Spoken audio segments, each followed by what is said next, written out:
Now I'm the king of the swingers, oh, the jungle VIP. What festivals are you doing this year? Well, quite a Oh, lot, I suppose. 22 of them, I think. Well, 22 festival gigs. We might be doing more than one gig at a festival. And are there any? Which ones are you particularly looking forward to, or is it all kind of the same? Or? Well, the ones we like to stay at, like for the sort of majority of the weekend, are like Glastonbury Festival and Secret Garden Party.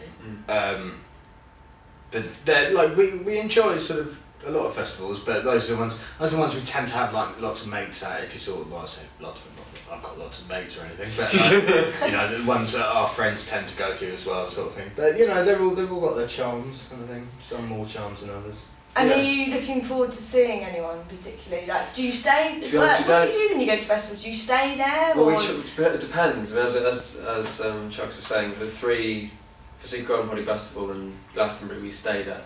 Yeah. The other ones we try as hard as we can to just go and do the gig and then either go to a B&B or go home if we can.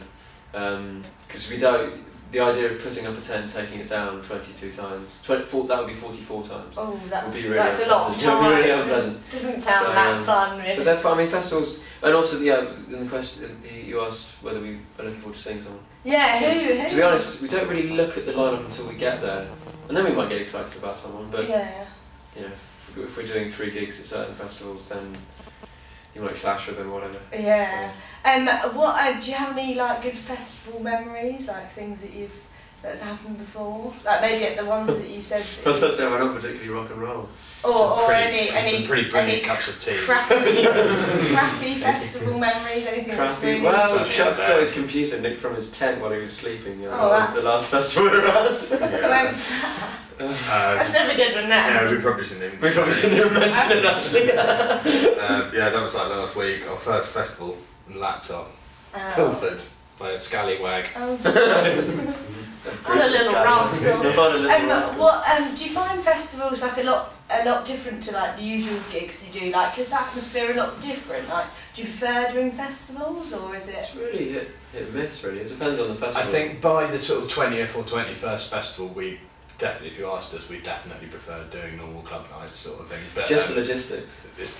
But there's a real difference between coming in here, doing a sound check, and then going to a hotel room and then coming back again. Whereas with a festival, you drive all the way out there, you probably queue and whatever to get in, then you go to the artist accreditation office, then you pick up your passes, then when you got your passes you have to go and find the venue that you're playing at, then you have to park your car, and before you've got on stage you've already done about 25 things. Yeah. And then you've got to do it all again the other way around. Yeah. You know, that's the kind of thing that after 20 of them you're kind of at your wit's end.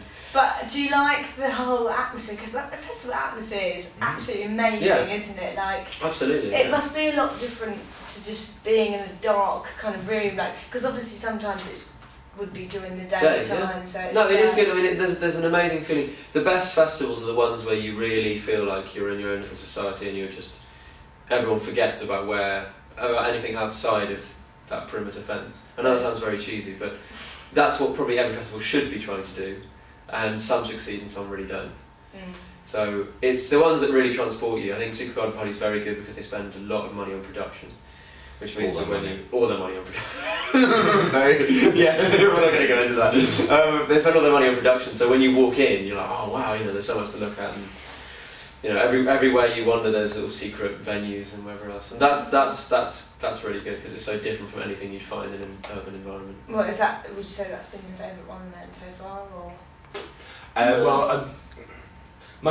Probably had a like real watershed gig there, which is like the first time I ever did a main stage. You know, that was. It was totally by accident as well. That was pretty good. Well, not like.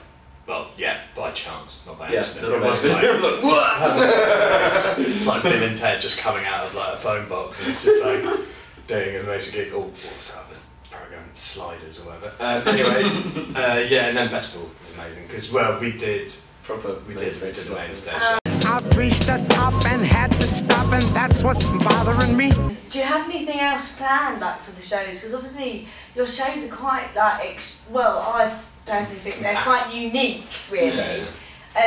Like more props. I mean, it's more music. Props, all that's exciting. We've got this conveyor belt dance. We've been using for a while now, but on the 2nd of June we're doing a pre-festival show in London, and the same guy that made the conveyor belt is building this kind of dance sort of light podium thing with infrared sensors. It's difficult to explain. Yeah. But, it should be quite fun.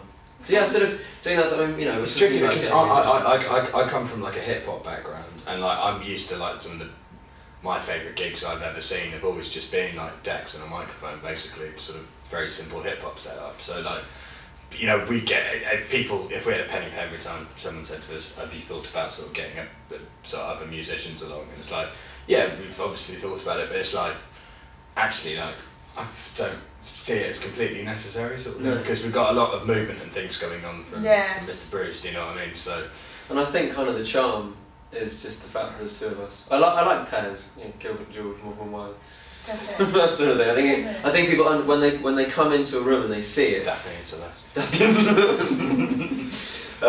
When they come into a room and they see what they see, just DJ and MC, it's immediately kind of comprehensible. They understand our roles. Yeah. And they immediately, I think people probably sort of imagine what our friendship's like or whatever. Whereas when you see a big band, obviously the impact's great. Yeah. But you don't really home in on like the dynamic of what's actually going on. Yeah. I think there's a certain charm to that. Yeah, it's all good. Well, thank you very much for talking to us.